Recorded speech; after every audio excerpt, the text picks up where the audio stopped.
बिस्मिल्लाहिर्रहमानिर्रहीम। Last lesson के कुछ क्वेश्चंस के साथ आपके सामने हाजिर हैं। क्वेश्चन स्टार्ट करेंगे। पहला क्वेश्चन है, किसी ने पूछा है कि एंजाइटी की काउंसलिंग के लिए हमें कैसे मेंटोर की सिलेक्शन करनी चाहिए, उसमें क्या खूबियाँ होनी चाहिए। एंजाइटी की मैनेजमेंट ऐसे शख्स को करनी चाहिए जो जानता हो कि एंजाइटी क्या है। यानी कि एंजाइटी मैनेजमेंट के लिए जो आपका मेंटोर या जो आपका थेरेपिस्ट होगा वो एक साइकोलॉजिस्ट उसका होना ज़रूरी है। साइकोलॉजी को जानता हो, इंसानी नफ्सियात को जानता हो, आपके मसले की असल रूह तक, जड़ तक पहुंच सकता हो और आपको गाइड कर सकता हो कि एंजाइटी है किस वजह से, वो वजह कैसे ख़त्म करनी है और एंजाइटी जो बन चुकी है उसको कैसे ख़त्म करना है। दूसरा सवाल है कि जी अपने गोल्स कैसे बनाएं। अगेन ये भी मैंने कहा, ये तो एक आपको पर्सनल कोचिंग लेनी पड़ेगी ना, उनसे पूछें कि गोल कैसे बनाएं। इन जनरल आप जानना चाहें तो हमारे इसी यूट्यूब चैनल की प्ले लिस्ट हैं। एक प्ले लिस्ट है जिसका नाम है गोल सेटिंग। 2-3-4 लेक्चर हैं उसमें गोल सेटिंग के ऊपर। उसमें जनरल सा तरीका बताएगा कि गोल कैसे होता है, कैसे बनाया जाता है। अपना पर्सनल गोल बनाने के लिए आपको हेल्प गाइडेंस चाहिए हो तो अगेन आपको पर्सनल कोचिंग की ज़रूरत है ना, तो वो पर्सनल कोच आपने ढूंढना है और तलाश करना है और उसके साथ आपने मुंसलिक रहना है और उसी के साथ आपने आगे चलना है ताकि वो आपको दुरुस्त गाइड कर सके। फिर किसी ने ये सवाल किया है कि जी सोशल एंजाइटी के लिए एक्सरसाइज कैसे करनी है। सोशल एंजाइटी के लिए आप पहले वाली एक्सरसाइजेस कीजिए, जो एक वो पिक्चर डिसोशिएट करने वाली एक्सरसाइज थी और एक अपने जहन के इर्द गिर्द वायरस देखने वाली एक्सरसाइज थी। सोशल एंजाइटी की पिक्चर बनाएं, उसको डिसोशिएट करें। सोशल एंजाइटी का वायरस देखें, उसको डिसोशिएट करें। फिर एक सवाल है कि हमें पर्सनल कोचिंग या लाइफ कोचिंग के लिए हमें गाइडेंस दे दीजिए कि हम कहाँ से तलाश करें। ये होमवर्क तो मैंने आप लोगों के ऊपर छोड़ा है ना, कि आप लोगों को कैसी कोचिंग चाहिए, कैसी आपको गाइडेंस चाहिए। आपको स्पिरिचुअल गाइडेंस चाहिए, आपको साइकोलॉजिकल गाइडेंस चाहिए, आपको सेल्फ हेल्प या पर्सनैलिटी ग्रूमिंग चाहिए, या आपको लाइफ कोचिंग चाहिए, गोल सेटिंग के बारे में चाहिए, एनीथिंग। ये तो आपका अपना होमवर्क है ना। आप इंटरनेट पे सर्च करें और जो जो आप लोगों को मिले कि ये लोग हैं जो इस तरह की मेंटोरिंग करते हैं, इस तरह की लाइफ कोचिंग करते हैं, इस तरह की कैरियर गाइडेंस देते हैं, उन सब के नाम नोट डाउन कर लें, उनकी लिस्ट बना लें।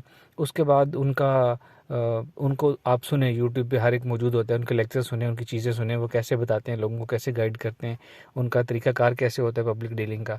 उनकी लिस्ट बनाते चले जाएं, देखते जाएं कौन कैसा है, कौन आपको बेस्ट मेंटोरिंग करके दे सकता है। और याद रहे कि ये सब जो कंसल्टेंट आप तलाश करेंगे, शॉर्टलिस्ट करेंगे, ढूंढेंगे अपना मेंटोर, ये सब जो है पेड कंसल्टेंसी होती है। अपने आप के ऊपर आपने इन्वेस्ट करना होगा। इसको अपने ऊपर इन्वेस्ट करना कहते हैं, कि आप अपने ऊपर इन्वेस्ट करें और किसी से बाकायदा गाइडेंस लें। किसी को नफ्सियाती अमराज हैं, किसी साइकोलॉजिस्ट की हेल्प लें। किसी को स्पिरिचुअल गाइडेंस चाहिए, स्पिरिचुअल मेंटोर ढूंढें।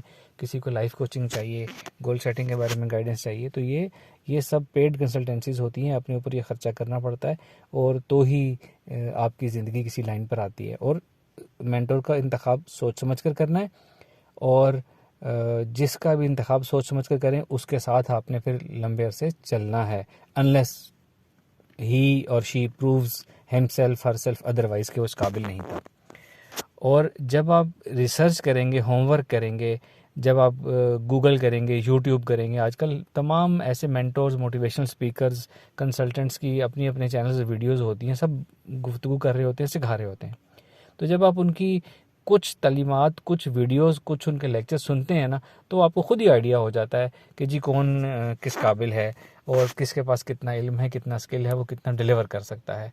तो एक रूल ये होता है कि जिसके बारे में आपका दिल माने, दिल अट्रैक्ट हो कि जी मुझे यहाँ से गाइडेंस लेनी चाहिए, ये कंसल्टेंट मेरे लिए ठीक है, एक आपको अट्रैक्शन महसूस हो, अपनायत महसूस हो, तो वो आपका कंसल्टेंट होता है और उसको आपने कंसल्टेंट अपना चूज़ करना है। अगर आप में से कोई मुझसे ये तमाम गाइडेंस कंसल्टेंसी लेना चाहे तो येस, अल्हम्दुलिल्लाह मैं इन तमाम चीज़ों में आपको गाइडेंस दे सकता हूँ अपने इल्म के मुताबिक। आपको फ़ेस टू फेस कंसल्टेशन भी मिल सकती है और online consultation on video call भी मिल सकती है। मेरा तरीक़ाकार ये होता है कि मेरा ये रूल है कि अगर मेरी थोड़ी सी तवज्जो और मेरे थोड़े से वक्त से किसी का काम, किसी का भला, किसी का फ़ायदा हो सकता है तो मैं उसको चार्ज नहीं करता, इट इज़ फ्री। लेकिन जहाँ मुझे डेडिकेटेड टाइम देना पड़े, प्रॉपर किसी को पर्सनलाइज टाइम देना चाहिए हो, चाहे हमारी कोई सी सर्विसेज चाहिए हो, जो सर्विसेज हमारी जनरली डिस्प्ले हो रही होती हैं यहाँ पे, जो डेडिकेटेड सर्विस हैं जिसमें एनर्जी, वक्त, मेहनत लगती है, तो डेफिनेटली उसके फिर चार्जेस होते हैं, वो फिर पेड कंसल्टेंसी होती है। तो उसका हम हल ये निकालेंगे। मैं आप लोगों को ये सजेस्ट करूँगा कि जिस तरह अभी हमने ये कोर्स के लिए ग्रुप बनाया हुआ है ना, व्हाट्सएप मेल और फीमेल ग्रुप बनाया हुआ है, हम इस तरह करेंगे, कोर्स ख़त्म होने के बाद इन ग्रुप्स को हम ख़त्म नहीं करेंगे, ये ग्रुप यहीं के यहीं रहेंगे, मेल का ग्रुप एक तरफ, फीमेल का ग्रुप एक तरफ। तो उसके बाद इसको हम पर्सनल गाइडेंस या कंसल्टेंसी ग्रुप्स का नाम दे देंगे। तो जिन लोगों ने भी गाइडेंस लेनी होगी, कोई पर्सनल सवाल पूछना होगा, वो इन्हीं ग्रुप्स में सवाल पूछता रहेगा और हम उनको जवाब देते रहेंगे। उससे फ़ायदा ये होगा कि एक के सवाल से सब लोगों को जवाब मिल जाएगा, और कुछ लोगों के इकट्ठे, जिस तरह अभी हम क्वेश्चंस लेके मैं आंसर कर देता हूँ, इसी तरह उस वक्त भी कुछ लोगों के सवालात इकट्ठे लेके उसको मैं आंसर कर दिया करूँगा। आपका काम भी हो जाएगा, अगर मेरा उसमें बहुत ज़्यादा वक्त भी सर्फ नहीं होगा। इस तरह आप लोगों का ये काम होता चला जाएगा। लेकिन अगर किसी को पर्सनल और डेडिकेटेड टाइम और पर्सनल कंसल्टेशन चाहिए तो डेफिनेटली वो एक पेड कंसल्टेंसी होगी, उसके लिए फिर आप मुझसे रब्ता कर सकेंगे। Thank you very much. अस्सलाम वालेकुम रहमतुल्लाह।